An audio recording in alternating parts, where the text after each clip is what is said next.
I gave up my country, my family, my career, and 11 years of my life for a man who looked me in the eyes and promised me we were building something together. And he was right. We were building something. He just forgot to mention that he was building it for someone else. I remember the night everything collapsed. Not with a fight, not with screaming, not with any of the dramatic scenes you see in movies. Just a quiet Tuesday evening. A plate of his favorite food kept warm on the stove for 2 hours, and 3 lines of an email that were not meant for my eyes.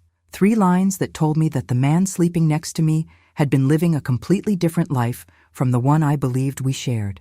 I am an Indian woman who moved to the United States with her husband, far from her mother, far from her father, far from every person who had ever known my name before I became someone's wife. I worked jobs that were beneath my education. I kept spreadsheets of every single expense so we could survive. I missed my cousin's wedding. I managed my father's illness from across an ocean. I made myself smaller, quieter, more flexible, more accommodating, year after year after year, because I believed that every sacrifice was an investment in a future that belonged to both of us. It did not belong to both of us. It belonged to him. And the moment he had everything he needed, the career, the stability, the success that my sacrifices had helped make possible, he used that freedom to leave. What happened next is not what you might expect. This is not a story about a woman who fell apart and never recovered, but it is also not one of those clean, comfortable stories where the pain becomes a lesson too quickly and everything resolves into gratitude. What it really is the true account of what it costs to rebuild yourself from nothing in a country that is not your own, after the person you trusted most has taken everything and walked away. I am going to tell you all of it. The night before we left India, I sat on the floor of our empty apartment in Delhi and cried until I had nothing left. Not because I was afraid, though I was terrified, but because I was leaving behind the only version of myself I had ever known.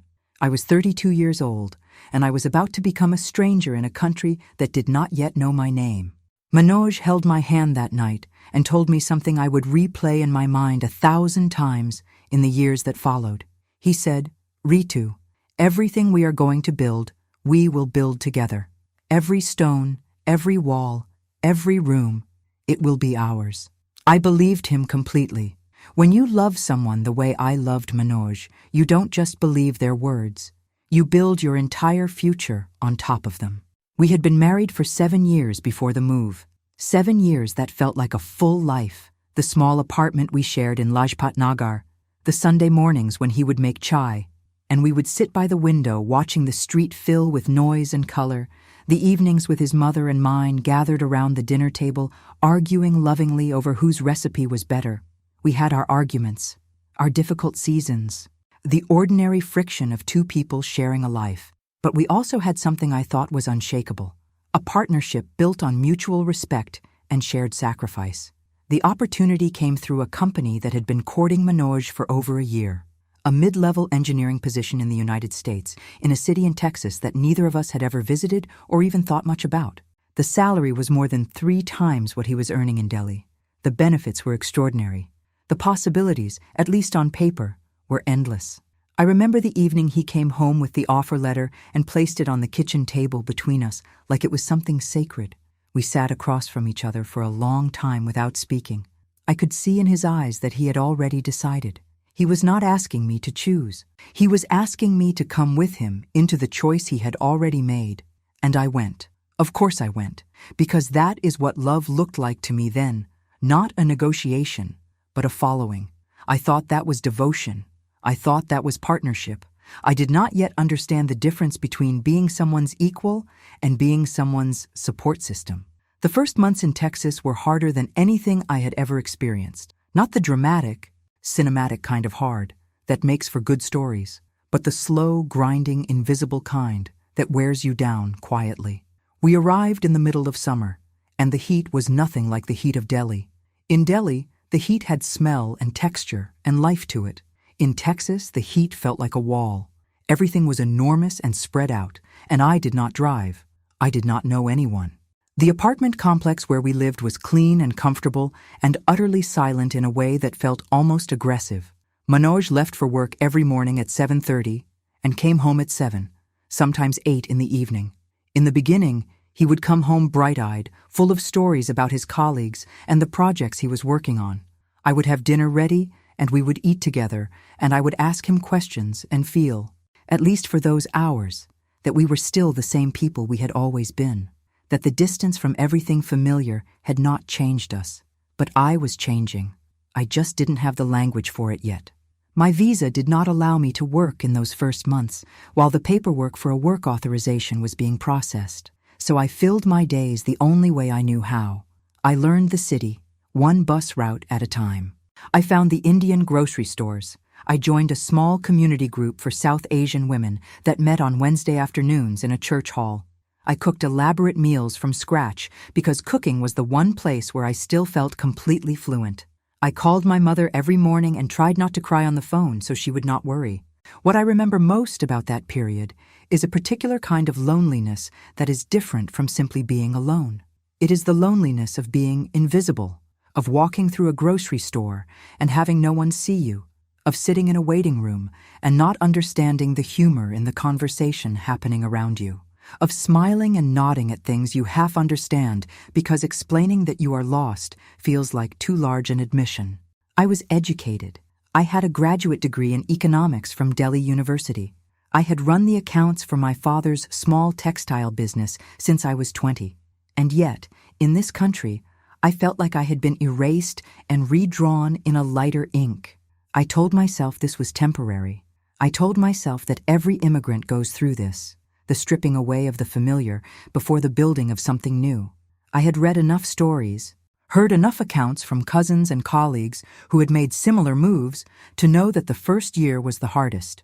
I held on to that knowledge like a railing in the dark. By the time my work authorization came through, I had already enrolled in an online bookkeeping certification course because I knew it would make me more employable in an American context. I passed the exam on my first attempt. Within 3 weeks, I had a part-time position at a small accounting firm owned by a Pakistani-American man named Salim, who had been in the country for 20 years and had a gift for making people feel immediately at ease. Working changed everything. Having somewhere to be, something to contribute, money that was mine, it gave me back something I hadn't realized I had lost. Our finances in those early years were always tight.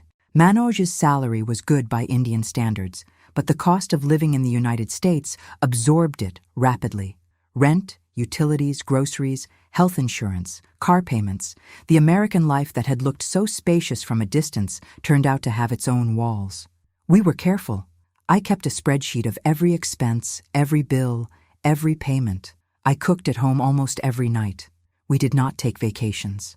We sent money back to both our families every month, which meant that our own savings grew slowly, painfully, like a plant in poor soil.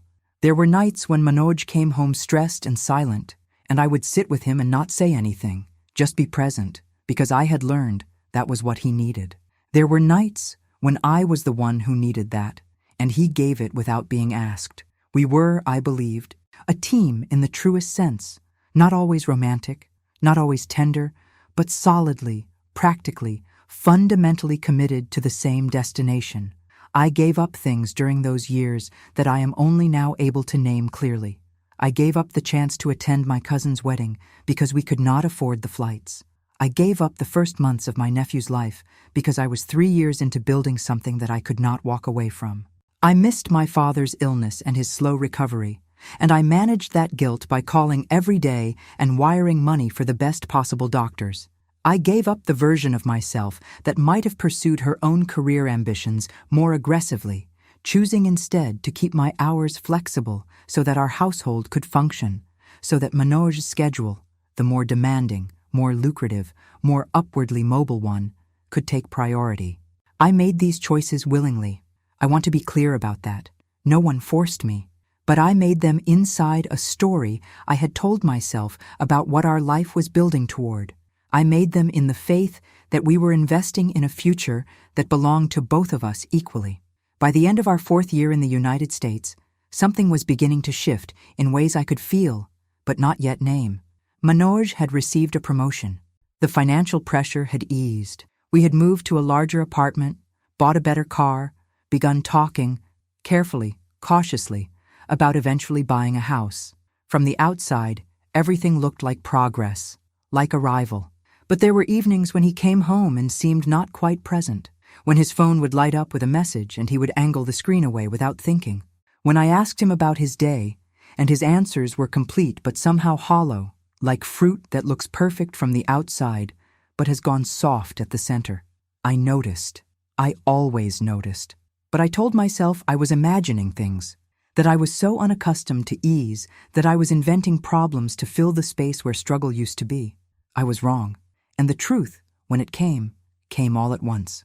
There is a particular moment that I return to again and again, even now, when I am trying to understand how I missed what was happening right in front of me. It was a Tuesday evening in late October, and Manoj had come home later than usual. I had made dal makhani from scratch, his favorite, and kept it warm on the stove for almost 2 hours. When he finally walked through the door, he looked at the pot on the stove and smiled. But the smile did not reach his eyes. He said he was tired. He said work had been intense. He ate half a plate, said it was delicious, and went to bed before 9 o'clock. I sat alone at the kitchen table that night for a long time. The apartment was quiet in that particular American way I had never fully made peace with. No sounds from neighbors, no street noise filtering through the walls, no sense that other lives were being lived just inches away from mine. I told myself he was exhausted. I told myself that a man who works hard comes home tired. I told myself that this was just a season, and seasons pass. What I could not tell myself, what I refused to hear even as some part of me was already beginning to understand, was that the distance I felt from Manoj that evening was not the distance of exhaustion. It was the distance of someone who had emotionally relocated without telling you. The changes, when I look back at them now, were not subtle. They were quite clear. I simply did not have the framework to read them correctly because I had never been in this situation before, and because I trusted him in a way that made deception feel almost logistically impossible. How could the man who had held my hand on the floor of our empty apartment in Delhi, who had made chai for me every Sunday morning for 7 years, who had cried with me when we got the news that my father was sick, how could that man be lying to me? He was working longer hours, which I attributed to the demands of his new position. He had started going to the gym in the evenings before coming home, which I had encouraged because I knew he had been feeling the physical toll of sitting at a desk all day. He had grown quieter, more interior, less likely to initiate conversation. But we had been together for 11 years by then, and long marriages have their rhythms of closeness and withdrawal. I thought I understood his rhythms. I thought I knew the map of him. His phone became a closed country, not dramatically, not in a way that announced itself, but gradually, the way a door that was always open begins to be gently, casually pulled shut. He started taking it into the bathroom when he showered. He placed it face down on the table when we ate. When it buzzed and he picked it up, there was a small but unmistakable recalibration in his posture, a straightening, a slight turning away. I noticed all of this and said nothing, because saying something would mean making the fear real, and I was not ready for it to be real. The first time I allowed myself to think the actual thought, not as a formless dread, but as a specific, named possibility, was at the Diwali gathering hosted by one of our friends from the Indian community, a couple named Vikram and Priya, who had been in Texas for over a decade and had built a warm, anchoring social circle that we had been welcomed into during our second year. It was a large gathering, 40 or 50 people crowded into a house that smelled of incense and sweets, and the particular joy of people celebrating something they have carried very far from home. Manoj was across the room talking to a group of people I didn't know well, newer arrivals mostly, people from his office who had also been invited. I was in the kitchen helping Priya arrange the snacks when I glanced through the doorway and saw him laughing, really laughing the way he used to laugh with me, full and unguarded and utterly unself-conscious. And I realized, standing there with a plate of chakli in my hands, that I could not remember the last time he had laughed like that at home. I told Priya later that evening, in a quiet moment when the others had moved to the living room. I did not tell her everything because I did not yet have everything to tell. I just said that things felt strange between us lately, that there was a distance I couldn't account for. Priya looked at me for a moment, with an expression I did not know how to interpret at the time. Later, I would understand that she had already suspected something, that she may have even heard something. But that evening she squeezed my hand and said only, "Talk to him, Ritu. Whatever it is, talk to him." I tried.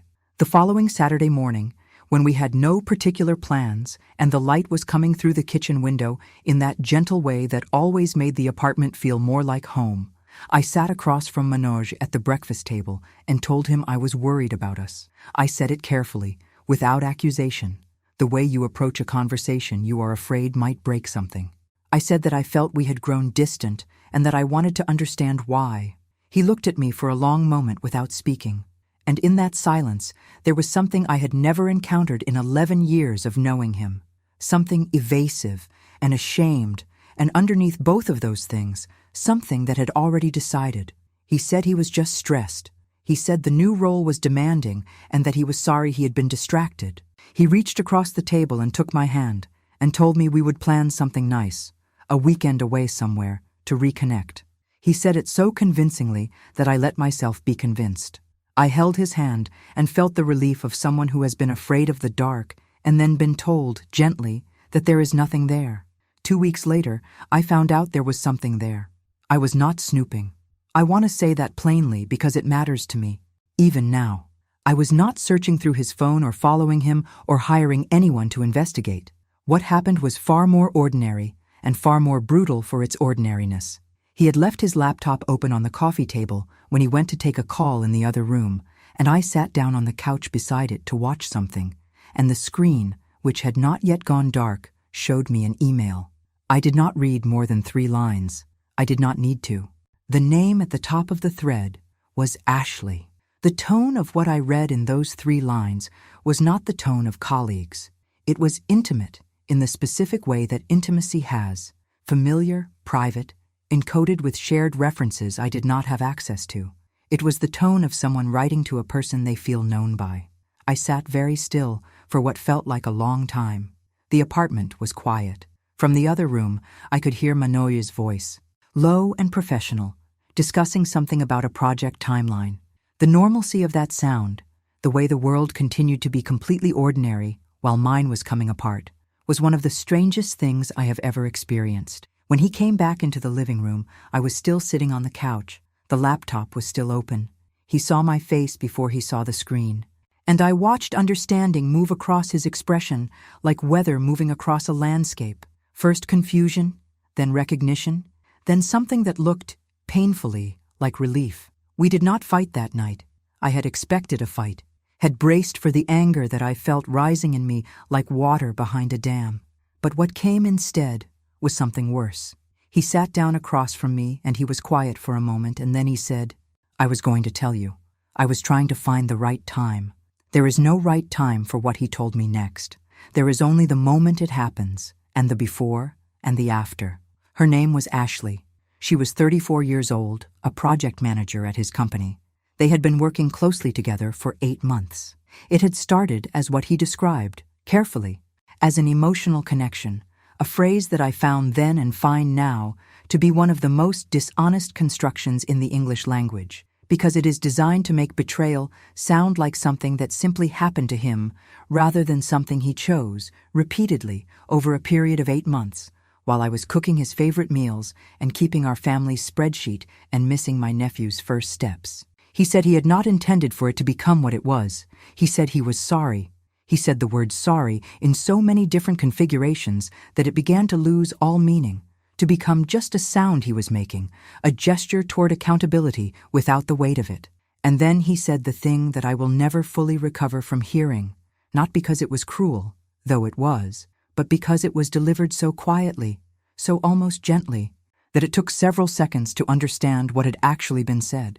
He said he wanted to leave the marriage, that he had feelings for Ashley that he had never expected and could no longer set aside, that he believed, and he was sorry. He was so sorry.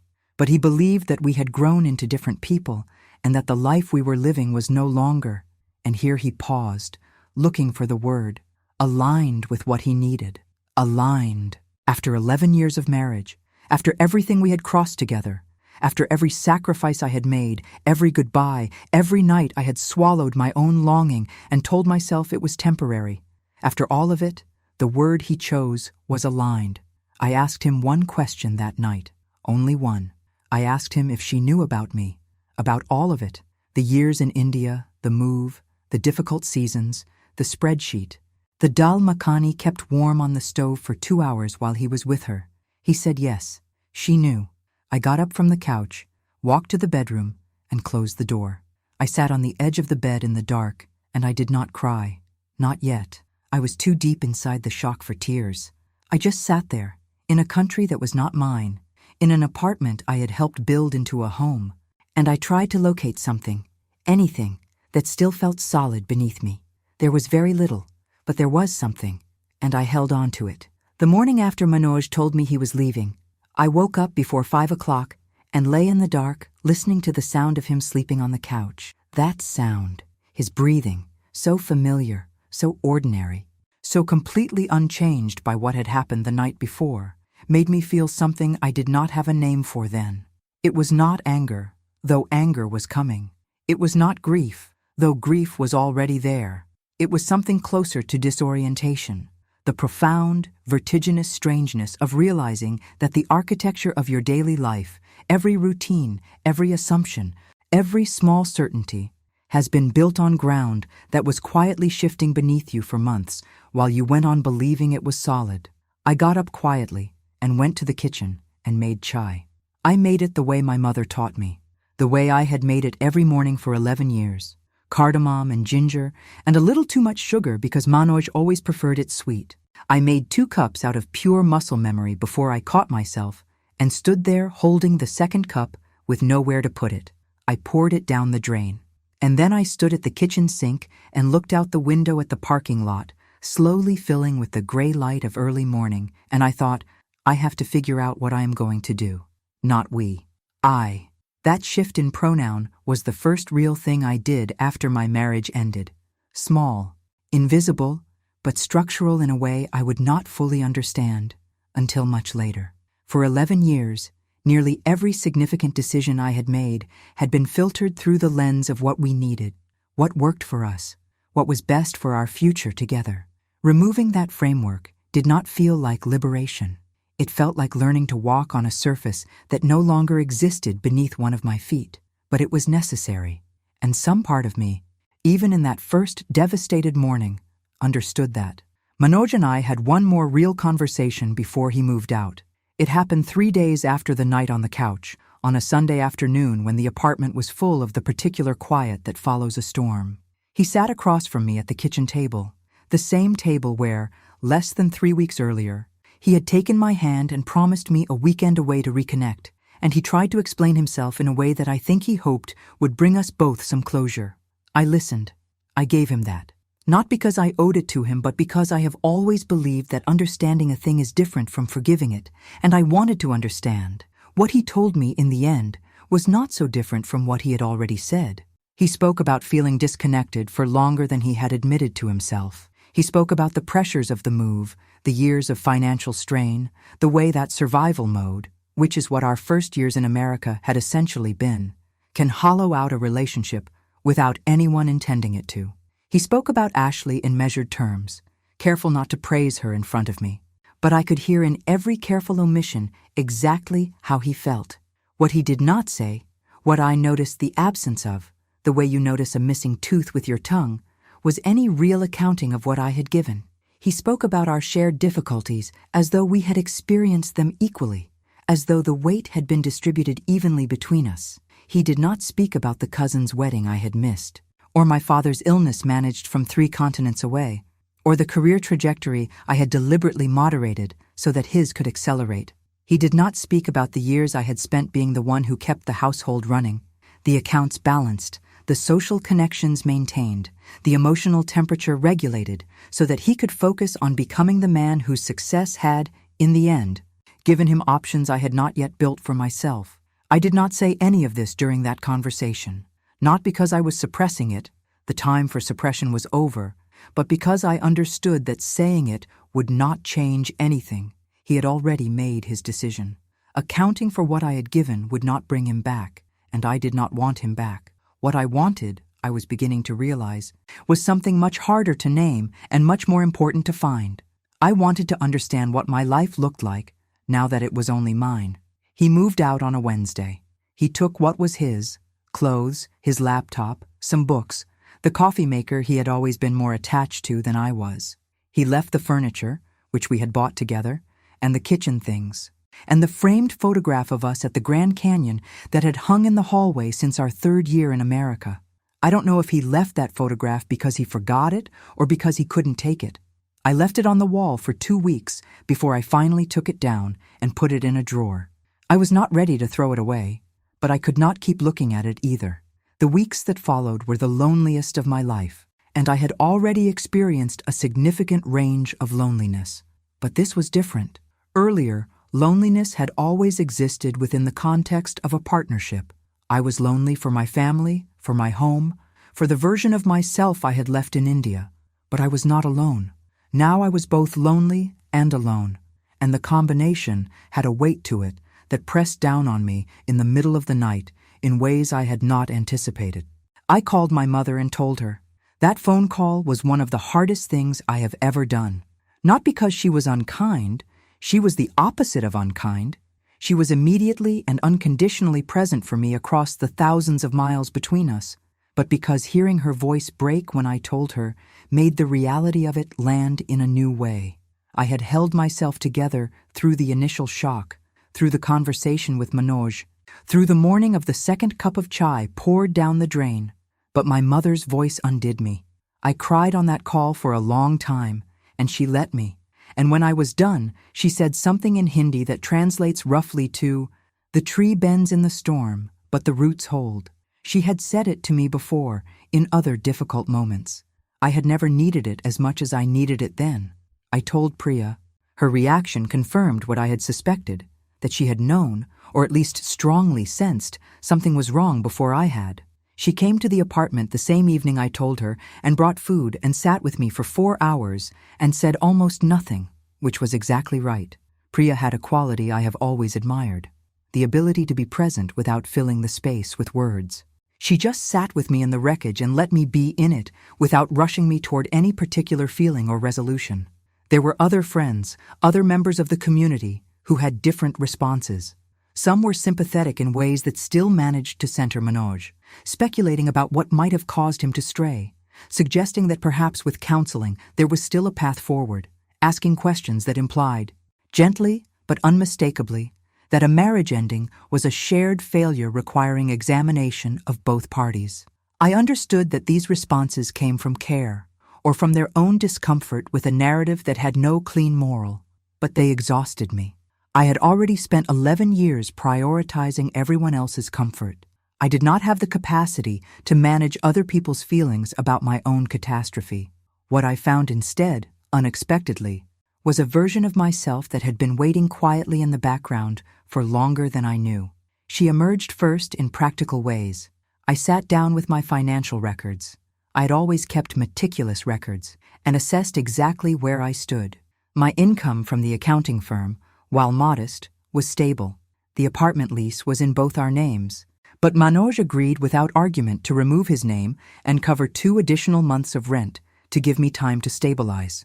I had savings that were mine, separate from our joint account, accumulated slowly over years of careful management. It was not a large amount, but it was enough to give me a runway, a few months of breathing room in which to make real decisions rather than reactive ones. I contacted an immigration attorney named Kavya, a woman who had been recommended by someone in my community group because my visa situation was complicated by the separation and I needed to understand my options clearly. That meeting was one of the most clarifying conversations I had during that entire period. Kavya was brisk and precise and treated me not as a victim requiring consolation, but as a person requiring information, which was exactly what I needed. She laid out my options methodically. She told me what I could do and what I needed to do and in what order. By the end of that meeting, I had a list, and having a list meant having a direction, and having a direction meant having something to move toward. I also, in those weeks, began to understand something about the years I had spent managing our household that I had not fully valued while I was living them. The skills I had developed, not just the accounting work, but the navigation skills, the community building, the ability to manage complexity under pressure, the multilingual fluency I had built simply by surviving in a new country, were real and transferable and mine. No one could take them in a divorce settlement. They were not on any spreadsheet, but they were perhaps the most durable thing I had built during those 4 years in America. One evening in late November, about 6 weeks after Manoj had moved out, I drove myself to a park I had found in the first year after our arrival, a quiet place with a small lake and walking paths that I used to visit on Saturday mornings when I needed to feel like I was somewhere rather than nowhere. I sat on a bench by the water as the light faded, and I thought about the woman who had sat on the floor of an empty apartment in Delhi 4 years earlier and cried until she had nothing left. I had liked her, that woman. She had been brave in ways she didn't know yet. She had crossed an ocean on the strength of her love for someone who had not, in the end, deserved the full weight of that love. But she had also, and this is what I understood sitting by that lake, built something real. The crossing itself had built her. The difficulty had built her. Even the betrayal, as much as it had devastated her, had stripped away everything that was not essential and left behind something that was unmistakably, irrevocably hers. I was not healed. I was not okay. I was still in the middle of something that would take a long time to fully move through. But I was also, for the first time in a long time, entirely myself. Not half of a partnership, not the support structure for someone else's ambitions. Just me, 36 years old, sitting by a lake in Texas, breathing the cool November air, and beginning, very slowly and with great difficulty, to imagine what came next. What came next was more than I could have imagined from that bench, but I did not know that yet. I only knew that the ground beneath me, though it had shifted and cracked and given way in places I had trusted most, was still there. I was still standing on it, and that, for now, was enough. There is a version of this story that ends in bitterness. I have met that version. I have stood at its door and felt its pull, the way a wound, if you press it long enough, begins to feel like identity. The anger was real. The grief was real. The humiliation of being replaced, of watching the man I had crossed an ocean for build a new life with someone else while I was still dismantling the ruins of the one we had built together. All of it was real, and I will not minimize it by wrapping it too quickly in the language of growth and gratitude. That language can be another kind of erasure, and I had been erased enough, but this is not the version that ends in bitterness, not because I am exceptional or unusually strong, or because my pain was smaller than it felt. It is not that version because I made a series of choices, small, deliberate, sometimes agonizing choices, to keep moving towards something rather than remaining inside what had been done to me. And those choices, accumulated over months and then years, became the life I am living now. A life that is, in ways I could not have predicted from the floor of that empty apartment, or the bench by the lake, or the kitchen sink with the second cup of chai, genuinely and completely my own. The first real turning point came in February, about 4 months after Manoj left. I had been offered a full-time position at the accounting firm where I had been working part-time for nearly 3 years.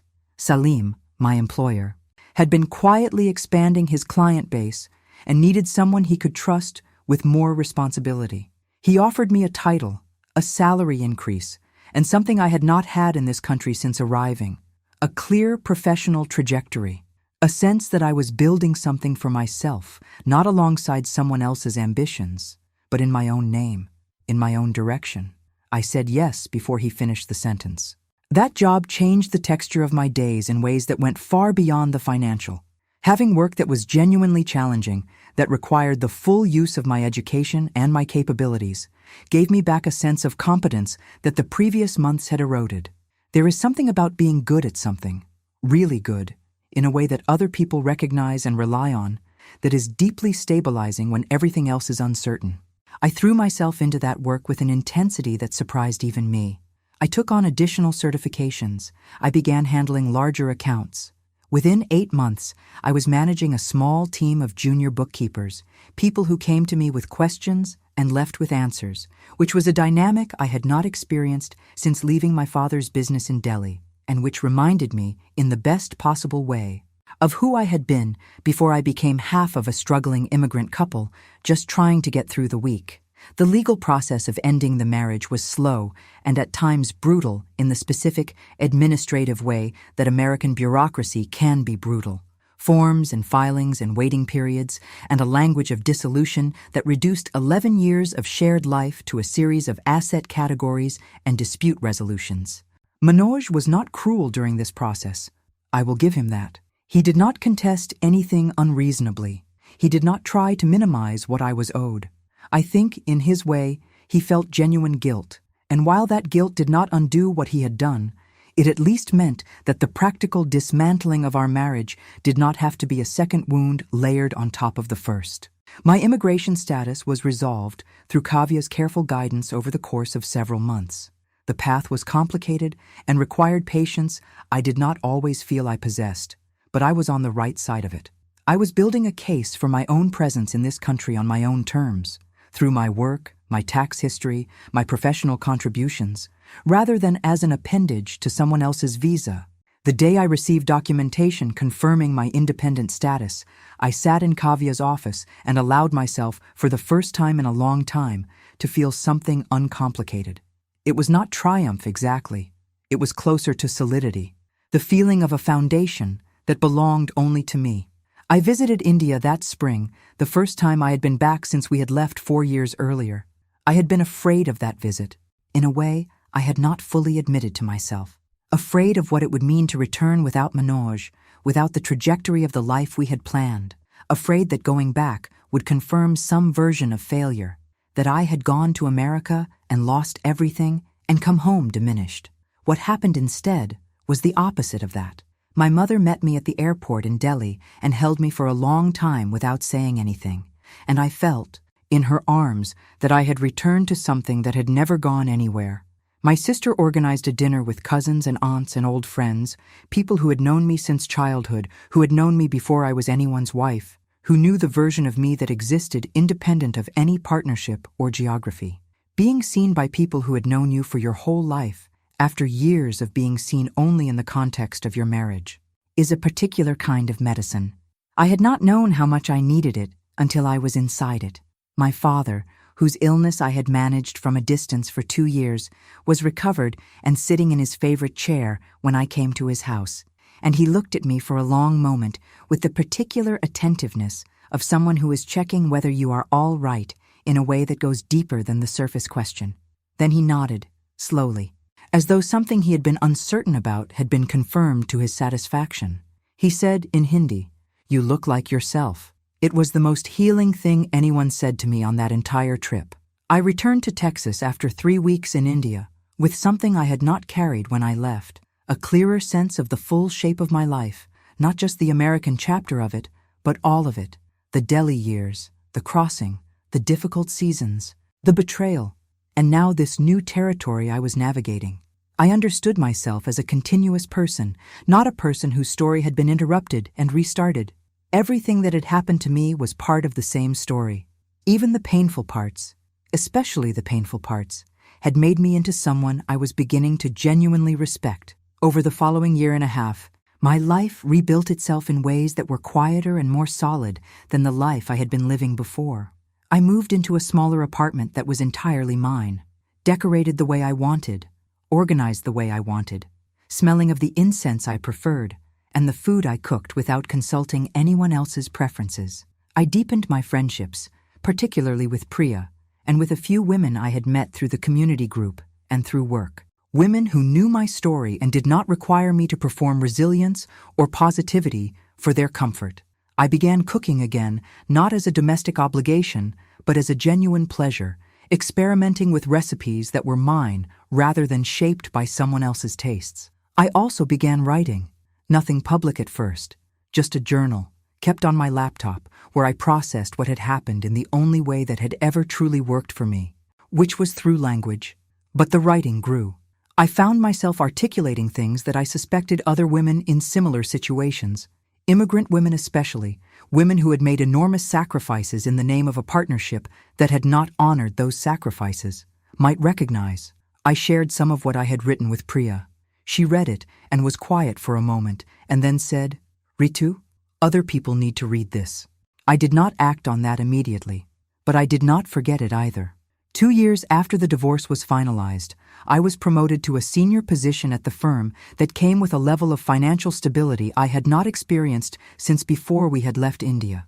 In fact, a level I had never experienced purely on my own terms. I celebrated alone, on a Friday evening. With a good meal, I cooked myself and a glass of wine, and the quiet of my apartment that had stopped feeling like absence and started feeling like space. Space I had made. Space that was mine to fill however I chose. I think about Manoj sometimes, less often than I expected to, and with less heat than I feared I would.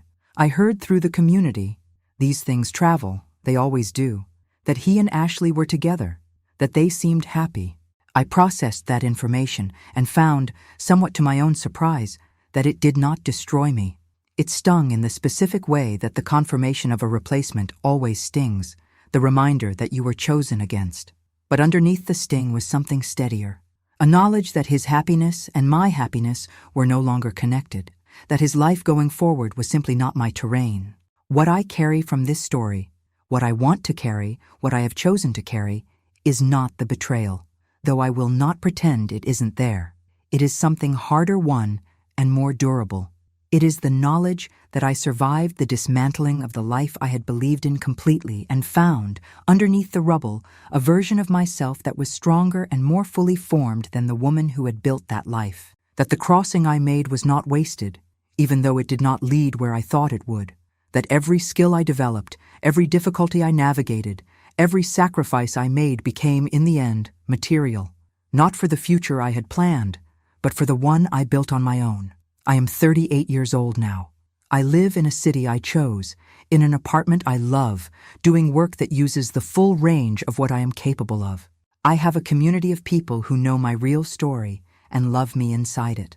I have a relationship with my own strength that I could not have developed any other way, not because suffering is necessary for growth, but because I have learned that I am capable of surviving things I did not think I could survive, and that knowledge changes you in ways that nothing comfortable ever could. The woman who sat on the floor of an empty apartment in Delhi and cried until she had nothing left was brave. She crossed an ocean on faith. She gave everything she had to something she believed in, and the woman she became, on the other side of all of it, was worth every crossing.